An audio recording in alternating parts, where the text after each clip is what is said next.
বাংলাদেশের corporate sector বা job sector আর ভার্সিটির র্যাগিং কালচারের মধ্যে খুব বেশি একটা ডিফারেন্স দেখতে পাই না।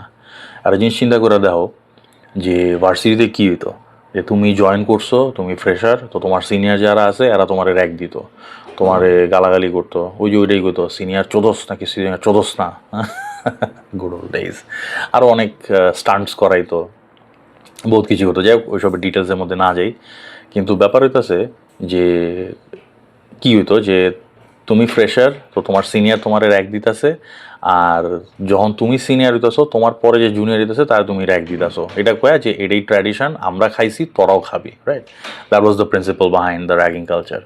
তো এখন জব সেক্টরের কথা চিন্তা করো, জব সেক্টরে কী হয়, তুমি ঢুকলেই প্রথমে শুনবা যে ভাই 9টায় ঢুকবা, কখন বাইরে হইবা ঠিক নাই, হ্যাঁ বাইরনের ঠিক নাই। তারপর আমরা প্যারা খাইছি, তোমরাও প্যারা খাইবা, হ্যাঁ আমি কেমনে কাম শিখছি তুমি জানো, 5 বছর এক এক কামে লাইগা রইছি, আমার ম্যানেজার লাত্তি দিছে, উষ্টা দিছে, গালি দিছে, সব হজম করছি, আর তুমি ওটা হজম করবা, রাইট? এই জিনিসগুলো, এই পাঠগুলি আমাদেরকে পড়ানো হয়। তো আমগো ভার্সিটিতে কী হয়েছিল, মানে আমার পার্সোনাল এক্সপিরিয়েন্সটা যদি শেয়ার করি, আমি যখন ভার্সিটিতে ভর্তি হই তো আমরাও র্যাগিং পাইছি, আসানুল্লাতে র্যাগিং কালচার ছিল, পরে সে না কমে আসে, এখন কেউ আমি আই না।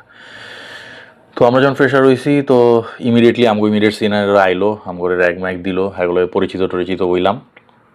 তো ওয়ান বাই ওয়ান আমগো এক এক লেভেল সিনিয়রের লগে পরিচিত হইতো, এক লেভেলের র্যাগিং হতো।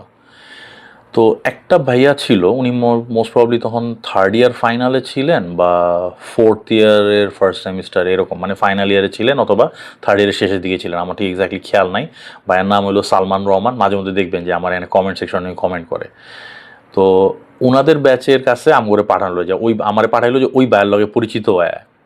তো আমি গেলাম হ্যার কাছে, ভাইয়া বেশ লম্বা চওড়া, আর সবচেয়ে বড় কথা ভাইয়ার হলো ক্যাটস আই, বিড়ালের মতো চোখ, brown brown almost brownish green eyes. তো ভাইয়া দেখতে শুনতে খুব হ্যান্ডসাম, খুব গুড লুকিং, মানে গড ড্যাম, এরকম একটা হ্যান্ডসাম লোক ভার্সিটিতে কমই দেখা গেছে। তো ভাইয়ের কাছে গেলাম, আমি খুব ভয় পেয়ে গেছি, আমি যে এত এত সুন্দর মন্দর মানুষ, এত আমার র্যাক দিয়ে লাল করে আলে। তো কিন্তু আশ্চর্য হইলাম যে লোকটা এত মিষ্টি করে আমলে ব্যবহার করলো, এত সুন্দর করে একটা হাসি দেয়, বলে কয় তোর আমার কাছে পাঠাইছে, কি কইছে, কয় ভাইয়ের নাম যেই না এবি। তো ভাইয়া কইলো যে আমার নাম সালমান, যা কয়া দিস, যা তুই প্যারা লইস না। মানে ওই দিন আমি বুঝলাম যে না ভাই, there are people who break the chain.